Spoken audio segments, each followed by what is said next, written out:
Anyone who has that experience would immediately recognize some key characteristics that make what occurred there in that video seem like a standard American munition. There's a pretty typical sound signature of. On 17th of October 2023, a bomb hit the Al-Ahli Baptist Hospital in Gaza City in the besieged Gaza Strip, causing unprecedented carnage. Gaza authorities say at least 500 people were killed in the attack and many hundreds more wounded. Both Israel and Hamas deny responsibility. The Middle East Monitor spoke to Dylan Griffith, a weapons expert and US Army veteran of the Afghanistan war, who gave us his take on the key claims made by Israel. Claim 1. Israel was not responsible for the attack. For anyone that has any amount of experience being around explosives, and certainly a lot of Army combat veterans are going to have a similar experience who were in the Middle East, especially in Iraq and Afghanistan, and maybe had called in airstrikes on compounds or facilities. One of the most common munitions in use there is going to be a JDAM. A JDAM is a guided or unguided aircraft-fired munition. This video circulating on social media has now been verified by the Washington Post as the strike that hit the hospital.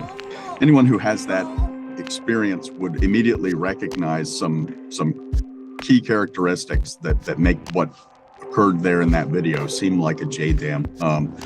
There's a pretty typical sound signature of something that is moving from a vertically dropped or fired position.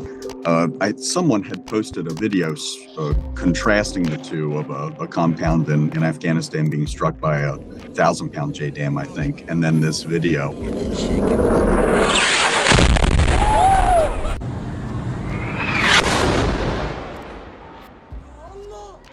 The sound characteristic of the video, it seems to me that it would be indicative of a guided munition, because you get that whistling of the fins correcting on the way down to the hospital. But, you know, anything with a tail kit on the back of it, with fins on the back of it, could make a similar sound. So it's tough to know, but it did seem to hit exactly where it was intended to hit.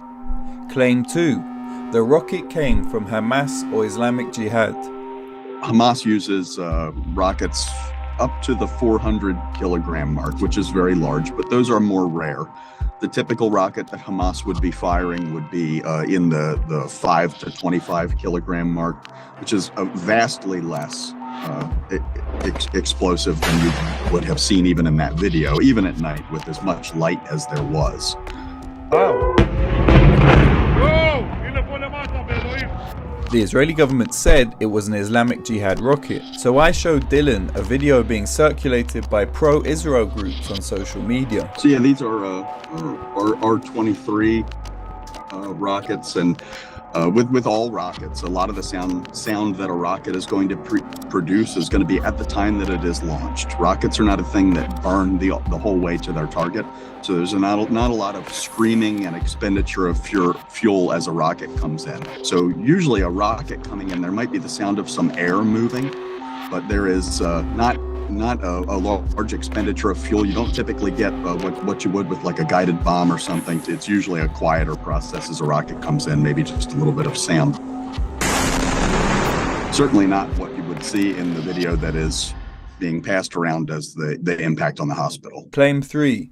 The Hamas rocket failed in the air, and that's why it landed on the hospital. Usually when a rocket fails and falls to the ground, there's a bit of an extended explosion period, because the fuel will combust over a period of time, and the explosives that are in there will ignite in a fashion that was not as intended. So not warhead first necessarily. It's a bit more of an extended type of an explosion.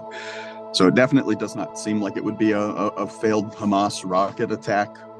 It doesn't have any of those characteristics to me, but it certainly does look like a standard American munition, the likes of which we have sent at this point thousands to Israel to be used for explicitly this kind of purpose. I have it on my account somewhere in a video of those coming into Israel off of a C-71, something like 300 to 400 2,000-pound JDAMs going into Israel. And then shortly after that video, there is an increase in the number of videos that we had seen coming out from the Gaza Strip of large penetrating bombs. So something that is designed to take out large concrete structures. Claim 4. Israel doesn't bomb hospitals. A claim that is very straightforward to refute given Israel bombed the same hospital just 2 days before. This was not something that had occurred just out of nowhere.